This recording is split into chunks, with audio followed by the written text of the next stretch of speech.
Abdoulaye Kanté, policier, interview. En fait, j'avais pas cette vocation à devenir policier. En fait, j'étais militaire avant, donc j'étais dans la marine nationale, donc sur un bateau. Et donc j'ai fait 3 ans. Donc à l'issue de mon contrat, je me suis dit tiens, je vais me prendre une année sabbatique et j'ai un oncle à moi qui m'a dit, qui était dans la police, qui m'a dit est-ce que ça t'intéresserait de passer le concours gardien de la paix. Je me suis dit allez, très bien. Je me suis dit allez, je vais me lancer parce que en fait c'était quelque chose qui n'était pas très différent de l'armée, donc c'est-à-dire que je restais dans l'uniforme et c'est tout ce que je savais faire. Donc là, j'ai accepté tout de suite. Voilà, donc c'est pour ça que je suis devenu policier. Et aussi, peut-être aussi pour justement être au plus proche des citoyens, être utile à la société. Et voilà, quand tu sens que tu es utile pour la société, donc tu crées cette vocation à devenir policier et à être utile aux autres. Donc voilà, c'était aussi ce côté un peu être utile auprès des gens qui sont en détresse. Alors, mes origines, écoute, je suis d'origine malienne, donc d'Afrique de l'Ouest. J'y ai vécu là-bas, donc en fait, si tu veux, je suis né ici, je suis né en France. Et à mes 2 ans, mes parents sont retournés au Mali, donc j'ai suivi. Et j'ai fait la plupart de mon adolescence là-bas, donc je suis revenu ici à l'âge de 15 ans. Et j'ai fait le reste de mes études. Donc ce qui se passe, c'est qu'effectivement, j'ai ce côté, on va dire, africain, mais aussi, je n'oublie pas aussi le côté européen où je vis, où j'ai rencontré la mère de mes enfants. J'ai fait aussi une grande partie de ma vie ici. Et donc, j'ai tendance à dire que je sais d'où je viens, mais je n'oublie pas où je suis. Donc, voilà, je suis fier de mes origines et je suis fier aussi d'être français. Mais en fait, ça représente beaucoup parce que c'est une richesse, c'est vraiment cette richesse que justement beaucoup de personnes aimeraient avoir, donc avoir 2 cultures.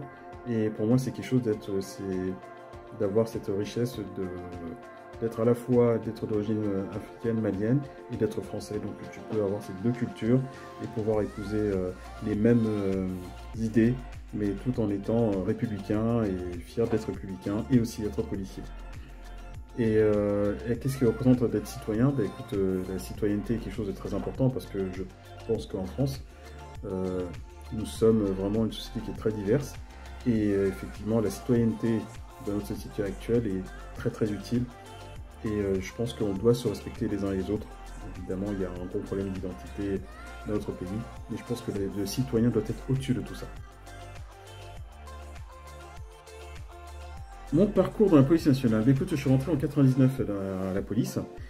Donc j'ai fait mon année d'école à l'ENP Vincennes. Ensuite, en sortie d'école, j'ai été sur le 11e arrondissement de Paris. Donc j'étais en police secours. Police secours, donc j'ai été à l'identité judiciaire à l'issue là-bas. Ensuite, après, je suis parti sur le 18e arrondissement. Donc j'ai été en service qu'on appelait à l'époque le service général. Et ensuite, j'étais en brigade anticriminalité. À l'issue de mon passage sur le 18e arrondissement, donc je suis parti au 36 quai des Orfèvres, donc à la brigade des stupéfiants de Paris. Donc j'étais à la permanence là-bas. Et ensuite, donc c'est là que je commence aussi mon petit parcours en police judiciaire. Et à l'issue de ce service et tout, donc je suis muté à la PJ 93, au SDPJ 93, donc au groupe section enquête et recherche. Donc on s'occupait évidemment de tout ce qui était enquête générale, donc à savoir tout ce qui était tentative d'homicide volontaire, les enlèvements et séquestrations, tout ce qui était viol, et notamment aussi des vols, donc vraiment d'un montant comment dire, qui était justement de la cabine des polices judiciaires. Et depuis un peu plus de 3 ans, je suis à la coopération internationale, donc à la direction de la coopération internationale, donc je suis comment dire, un peu le coordinateur en fait de tout ce qui est échange entre polices étrangères.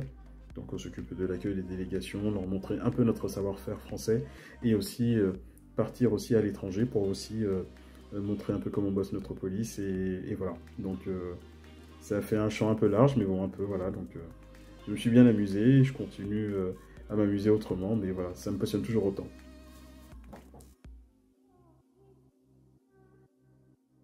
Déjà d'une, j'aime mon métier, j'aime ce que je fais et je n'avais pas l'âme de quelqu'un d'engagé parce que je suis un soldat. Je suis toujours quelqu'un qui, justement, a ce côté vraiment obéissant et qui vraiment respecte sa corporation. Et évidemment, je pense qu'à un moment donné, quand tu aimes ta corporation et que tu vois aussi des fois qu'il y a des choses qui ne tournent pas rond, tu as envie aussi peut-être de faire bouger les choses. Et moi, ce qui m'a un peu fait bouger, on va dire, c'était ce qui s'est passé à Viry-Châtillon. Donc les collègues qui ont été grièvement blessés suite à cette intervention sur une caméra de surveillance par des individus qui ont jeté des cocktails Molotov dans le véhicule et dont des collègues qui ont été grièvement blessés, brûlés même. Et c'est de là est né le mouvement des policiers en colère. Et donc du coup, à ce moment-là, en fait, ça m'a fait on va dire, un espèce de déclic pour me dire que, effectivement, donc depuis des années, bien avant cela, la police avait des soucis au niveau matériel, au niveau, voilà, donc conditions de travail, qui était quelque chose de très très difficile, mais ça ne bougeait pas. Et c'est de là que j'ai commencé à prendre conscience, me dire que pourquoi aussi ne pas le dénoncer, et aussi prendre part aussi à ce mouvement. Et c'est de là que j'ai rencontré feu Maggie Bukuski. Et j'avais fait ma première télé chez elle, chez Thierry Ardisson. On devait parler d'un livre de Frédéric Ploquin, donc La peur doit changer de camp.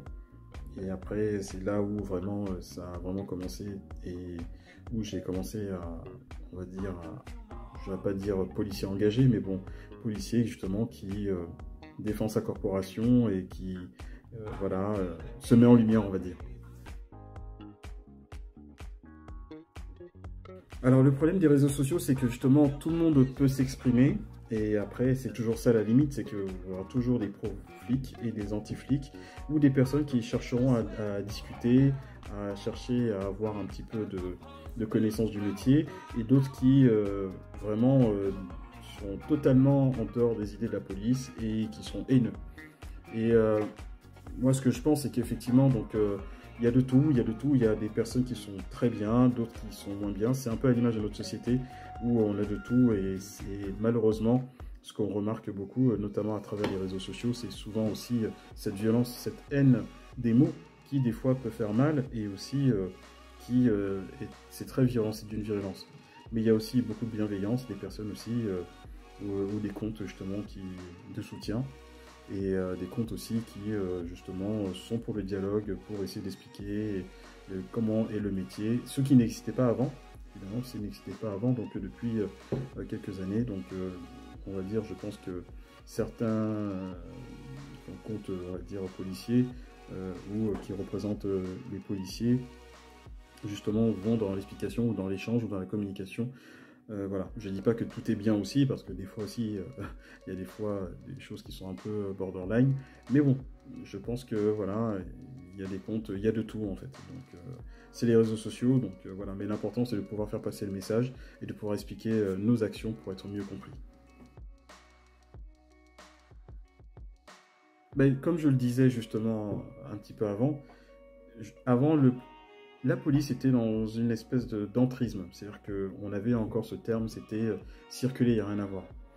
Et je pense qu'aujourd'hui, maintenant nous sommes à l'heure de la communication, énormément de communication, tout ce qui est réseaux sociaux, les médias et tout ça, etc.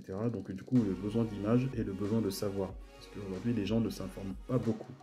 Donc ce que j'appelle souvent, on va prendre juste l'info popcorn et on va pas essayer de creuser un peu plus pour savoir ce qu'il y a d'autre.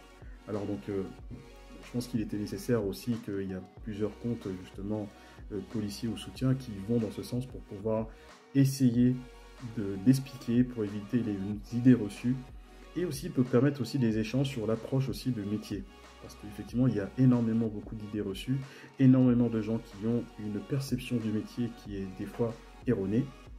Et aussi, peut-être aussi, nous aussi, on peut apprendre aussi de la perception de ce qu'ont les gens envers nous par rapport à notre métier. Donc je pense qu'effectivement, c'est nécessaire de pouvoir discuter avec ses détracteurs, même si on ne cherche pas à convaincre. Moi, personnellement, je ne cherche pas à convaincre, j'essaie d'expliquer. Et des fois, il y a des personnes qui entendent et d'autres qui n'entendent pas. Donc c'est un peu la problématique des réseaux, donc voilà, donc les détracteurs, donc forcément ceux qui sont contre vous n'entendront pas votre message. Mais bon, l'important c'est de le passer. Je pense qu'il est nécessaire finalement de faire évoluer notre métier.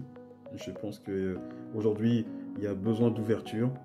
Et il y a quelque chose aussi que vraiment que j'ai envie d'expliquer, ou de vraiment... Mon combat, en fait, c'est vraiment d'essayer d'améliorer l'image de la police, d'essayer de casser ces idées reçues, que le citoyen nous voit en tant que protecteur et non en tant qu'ennemi.